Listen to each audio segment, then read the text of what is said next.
Gary, I'd like to hear your side of how best a company can manage risk. And I'm asking because you oversee a number of collaborative teams, and I'm curious if that has really, grown some insight for you on that managing risk side of the house.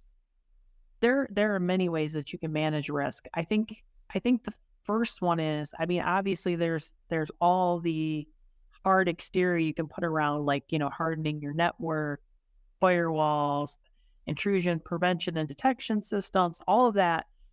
is great. And that's really what we've focused on for the longest time that, that I can think of in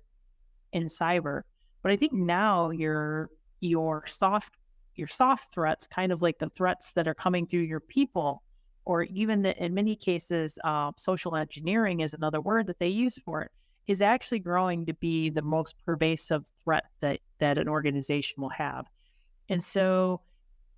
at doing a lot of education programs and repeated testing of your employees, it in many cases they will feel like maybe you're overdoing it, but from what I've seen, the minute you let your foot off the gas pedal,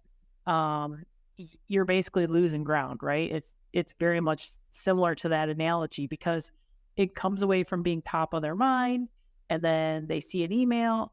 It's become even very close. Like, most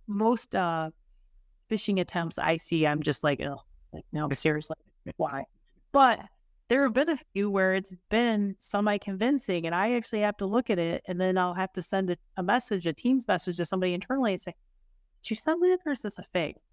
And so I think the more that we can just make people aware and keep reminding them, it's I think that is an organization's biggest threat, because once a hacker has foothold into your organization, whether it's like through something they send and disguise it as like a PDF file, but it's actually, some rogue software that's going to go out in your network, or whether they, are doing some sort of other testing or hacking, and they get some other way that they can get in, even like the old days, maybe it's happening a little bit less now because there's still a lot of people hybrid or work from home, but the old, like, riding up the elevator with people. I think the more we can get our employees to question those types of activities, whether it's digital or whether it's physical, I think the safer an organization becomes.